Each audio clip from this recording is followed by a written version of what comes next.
सभी संगत को जय गुरु जी। अनंतम अनंतम शुक्राना गुरु जी। एक बार फिर आप सभी के सामने गुरु जी के चमत्कार, गुरु जी के सत्संग को लेकर मैं आया हूँ।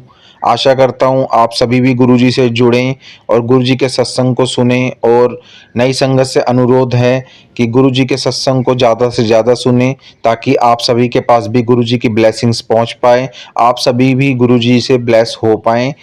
इसी के साथ मैं संगत जी सत्संग की शुरुआत करता हूं, तो सभी एक साथ मिलके बोलेंगे जय गुरु जी, शुक्राना गुरु जी, अनंतम अनंतम शुक्राना गुरु जी। आंटी जी का सत्संग है। आंटी जी बताती हैं कि 2005 में उनकी शादी हुई अगस्त के महीने में, और उनका नया एक जीवन जो है शुरू हुआ, नए परिवार की शुरुआत हुई। डॉक्टर की सलाह पर आंटी जी बताती हैं आगे कि डॉक्टर की सलाह पर उन्होंने परीक्षण कराए। कुछ परीक्षण बड़े आसान थे, कुछ परीक्षण बड़े जटिल थे, कष्टजनक थे। मेरे सभी परिणाम भी ठीक आए। परिवार शुरू करने के लिए हम रिश्तेदारों और मित्रों का उन पे प्रेशर भी था कि भाई परिवार आगे बढ़े, परिवार जो है फैमिली आगे बढ़े। यह हकीकत भी थी कि उम्र भी बढ़ती जा रही थी, उसके साथ साथ ये बहुत ज़रूरी था। उनकी जीविका से संबंधित उनको कई बार विदेश में भी जॉब का अवसर मिला, बट परिवार के कारण और परिवार को आगे बढ़ाने के कारण वो वहाँ पर इस तनाव में बाहर जॉब करने के लिए सक्षम अपने आप को महसूस नहीं कर रही थी कि उनको जाना चाहिए। 2007 अगस्त के महीने में उनकी सहेली ने उनको बौद्ध धर्म से जोड़ा, उनको बौद्ध धर्म के बारे में बताया। वह पूरे मन और श्रद्धा से बौद्ध धर्म को मानने लगी, बौद्ध धर्म की किताबें पढ़ने लगी, चैटिंग करने लगी। उनका एकमात्र उद्देश्य था कि उनको संतान की प्राप्ति हो, क्योंकि संतान जीवन में आगे अपने वंश को बढ़ाने के लिए बहुत ज़रूरी है। हमारे परिवारों ने हमें आम उपचारों के सुझाव दिए। उनके परिवार वालों ने बोला कि आप गंगा जल में डुबकी लगाएं, दान करें, इससे आपके जो है कष्ट दूर होंगे। सभी ने अपनी अपनी राय दी इसके बारे में। डॉक्टरों ने की भी सलाह से जो जो ट्रीटमेंट होते हैं वो भी वो साथ साथ करवाती रहीं। और काफ़ी पैसा जो है इन सब चीज़ों में, डॉक्टर्स की फ़ीस वगैरह में भी उनका बर्बाद हुआ। अंत में वह दिन आ ही गया कि जब उनके मामा जी ने उनको सलाह दी, सुझाव दिया कि उनको बड़े मंदिर जाकर गुरु जी का आशीर्वाद लेना चाहिए। मेरे पति, आंटी जी आगे बताती हैं कि मेरे पति जो नास्तिक हैं, जो भगवान पर विश्वास नहीं करते, मैंने उनको गुरु जी के यहाँ पर जाने के लिए बोला और उनको मनाया। और 2008 की समाप्ति में हम गुरु जी के मंदिर गए, बड़े मंदिर। बड़ा मंदिर जाना एक अपने आप में ही बहुत खूबसूरत एक्सपीरियंस था। जब आंटी जी आगे बताती हैं कि जब मैं और मेरी बहन चाय प्रसाद ग्रहण कर रहे थे, तो मामा जी ने मुझे बताया कि एक महिला भक्त गुरु जी की तस्वीरें बांट रही थी। उन्होंने मुझे बोला कि मुझे भी जाकर एक गुरु जी का स्वरूप लेना चाहिए। मैं अनिश्चित थी, मुझे ऐसा करना चाहिए था या नहीं। मेरे को इसमें संदेह था कि मुझे ऐसा भी लगता था कि मेरे पति सौरभ मुझे डांटेंगे और गुरुजी की तस्वीर को, यानी कि गुरुजी के स्वरूप को घर पे रखने के लिए कभी भी एग्री नहीं होंगे। जब मैं अपने मन को मना के उन भक्त के पास पहुंची जो तस्वीरों को बांट रहे थे, तब तक तस्वीरें समाप्त हो चुकी थी। मैं यहाँ पे तस्वीर शब्द इसलिए यूज़ कर रहा हूँ क्योंकि उस समय उनको नहीं पता था कि आंटी जी को कि स्वरूप बोला जाता है गुरुजी के तस्वीर को स्वरूप बोला जाता है, तस्वीर नहीं बोला जाता है। आंटी जी के शब्द हैं, ये तस्वीर आंटी जी ने बोला है, पर गुरुजी के स्वरूप बोला जाता है संगत जी। तो आगे आंटी जी बताती हैं कि सभी स्वरूप समाप्त हो चुके थे, बट उन भक्त संगत ने मेरे को बोला जो गुरुजी के सेवादार होते हैं कि आप लंगर कीजिए, आगे अभी कुछ समय बाद गुरुजी की किताबें भी बटेंगी, आप वो ले लीजिएगा। मैं किताब लेने के लिए काफ़ी एक्साइटेड थी, परंतु लंगर करने के बाद जब मैं किताब लेने के लिए वहाँ पहुँची तो किताबें भी समाप्त हो चुकी थी, वो भी सब बँट चुकी थी। मुझे काफ़ी निराशा हुई और मैं सोचने लगी कि गुरुजी की ब्लेसिंग्स मुझे नहीं मिली। इसी बीच मामी जी, जो मेरी मामी जी मेरे साथ गई थीं, वो आकर पीछे से मुझको वो किताब देती हैं, थमा देती हैं और मैं काफ़ी खुश हो जाती हूँ। मैंने अब अपना रोज़ का नित्य क्रम बना लिया था कि मैं रोज़ सोने से पहले गुरुजी का एक सत्संग पढ़ती थी। मुझे विश्वास था कि उसी महीने मुझे गुरुजी का आशीर्वाद भी प्राप्त होगा। इसी विश्वास के साथ मैं गुरुजी के सत्संग रोज़ पढ़ती रही। मेरी गर्भावस्था की जांच का दिन आ गया था। मुझे यकीन था कि गुरुजी चाहते हैं कि मेरी जांच वीरवार के दिन यानी बृहस्पतिवार के दिन हो। सौरभ जो मेरे पति हैं, जांच बुधवार को कराने के लिए आग्रह कर रहे थे, क्योंकि उनको बृहस्पतिवार को बेंगलोर जाना था किसी ज़रूरी ऑफिस के काम से, और वो नहीं चाहते थे कि ये नेगेटिव परिणाम आने वाला है उसको मैं अकेले ही उसका सामना करूं। वो चाहते थे कि भाई मेरे सामने ही टेस्ट हों ताकि मैं अपनी पत्नी के साथ रहूं। बुधवार शाम को जब मैं अपने दफ्तर से लौटी तो मुझे पेट में बहुत दर्द हुआ। मैं समझ गई कि मुझे जांच कराने की ज़रूरत नहीं थी। मैंने अपने पति सौरभ से कहा कि गुरुजी की तस्वीर के सामने बहुत रोई, ये मानते हुए कि गुरुजी वह जो मेरा भरोसा उनके ऊपर था उन्होंने तोड़ दिया है। मुझको काफ़ी दुख हुआ। अचानक मेरे पति सौरभ को कुछ बातें याद आई और उन्होंने मुझे कहा कि बुधवार की सुबह गुरुजी उनके सपने में आए थे और उन्होंने गुरुजी को सपने में देखा था। जबकि मेरे पति का इतना मान नहीं था, वो मानते नहीं थे, फिर भी गुरुजी उनके सपने में आए और गुरुजी ने उनको पंजाबी में बोला था कि परिणाम नकारात्मक आएगा, सौरभ को मेरा ख्याल रखना चाहिए। तो उन्होंने ये बात जो है अपने सपने की मुझसे शेयर करी, मुझे बताई।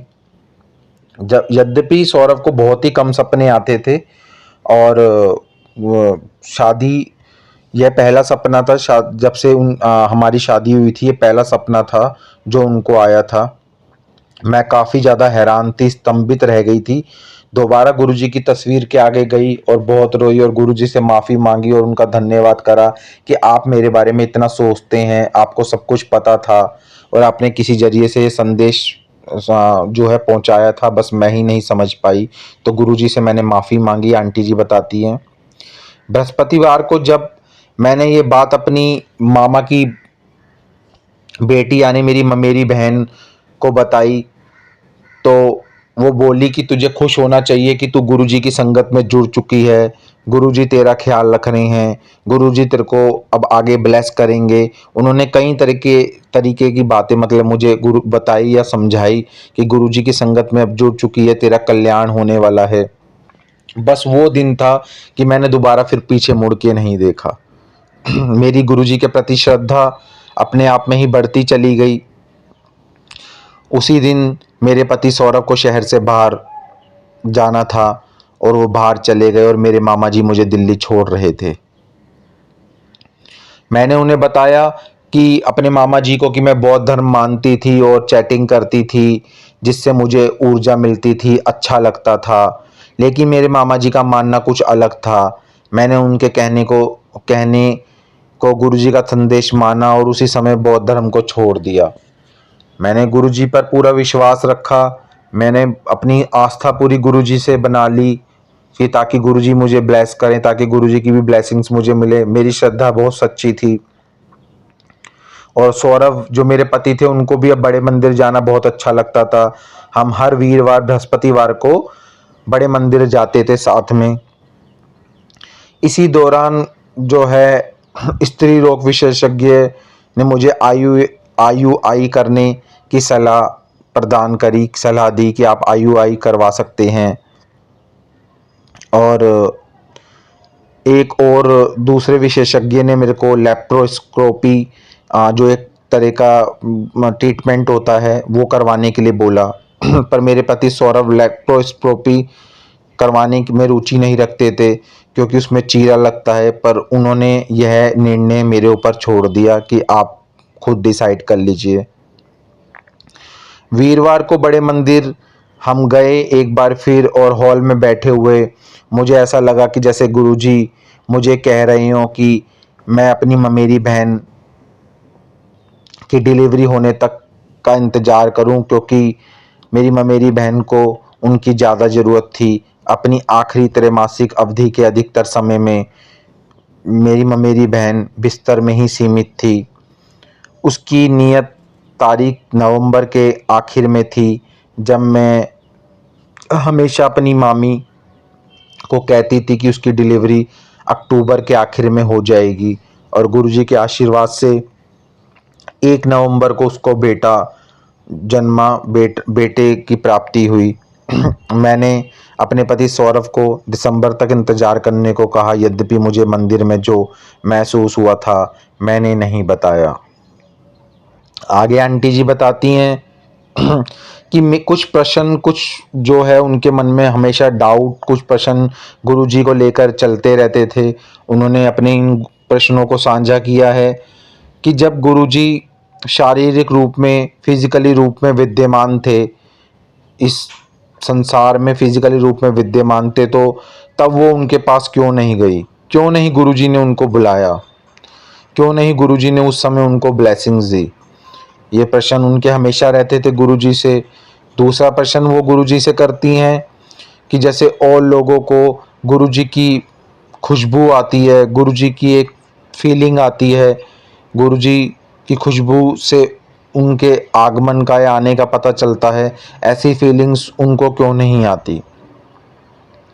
और गुरुजी जैसे औरों के सपनों में आते हैं, औरों के सपनों में आकर उनको बात बता जाते हैं, तो मेरे सपने में क्यों नहीं आते?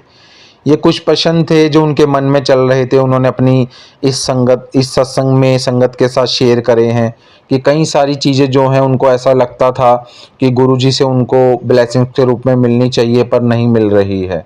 इसी कारणवश वो हमेशा इन चीज़ों को लेके काफ़ी चिंतित रहती थी। परंतु मुझे आगे आंटी जी बताती हैं कि परंतु मुझे महसूस होता था कि जैसे गुरुजी नहीं चाहते थे कि इन सवालों के बारे में ज़्यादा सोचूं और इन चीज़ों के बारे में ज़्यादा शिकायत करूं, इसलिए मैंने उन चीज़ों को वहीं पर छोड़ दिया, विराम दे दिया। आगे आंटी जी अपना सत्संग शेयर करते हुए बताती है कि अक्टूबर के आखिर में मुझे फिर से गर्भावस्था की जांच करानी थी। हम गुरुजी के पास बृहस्पतिवार को गए। गुरबानी सुनते समय मेरी आंखें बंद हो गई और मैं जवाब पाने का प्रयास कर रही थी, मैं जांच कब कराऊं? विश्वास कीजिए, आप बिलीव कीजिए संगत जी, कि जांच कराने और नकारात्मक परिणाम पाने के ख्याल से हम बहुत डरे हुए थे। हमारे अंदर उसका भी एक डर था। मुझे नहीं पता कि उस दिन क्या हुआ। मैं गुरबानी में पूरी तरह लीन थी और गुरुजी के आगे बैठे हुए मेरे आंसू बहते ही जा रहे थे। मुझे ऐसा लगा कि गुरुजी कह रहे हैं कि घर वापस जाते समय प्रेगनेंसी टेस्ट स्ट्रिप खरीदूं और जांच अगली सुबह ही करूं। और मुझे ऐसा ही लगा कि गुरुजी कह रहे थे कि अगर परिणाम सकारात्मक आता तो मुझे मंदिर अकेले नहीं जाना चाहिए, बल्कि बच्चे के साथ ही जाना चाहिए। परंतु सौरभ को मंदिर आते रहना चाहिए। जब मैंने आंखें खोली तो मेरा थोड़ा संकोच महसूस कर रही थी। मेरे वार्तालाप के बारे में बाकी सब क्या सोच रहे होंगे, यह मैं सोच रही थी जब मैं बैठी आंखें बंद करके इन सब चीज़ों के बारे में गुरुजी का ध्यान करते हुए सोच रही थी। मैंने गुरुजी के निर्देश अनुसार ही किया। सौरभ जिद करते रहे कि मैं रात को ही जांच करूं, पर मैं गुरुजी के निर्देश के खिलाफ नहीं जा सकती थी। मैंने सुबह सुबह बहुत जल्दी 5 बजे ही उठकर जांच करी।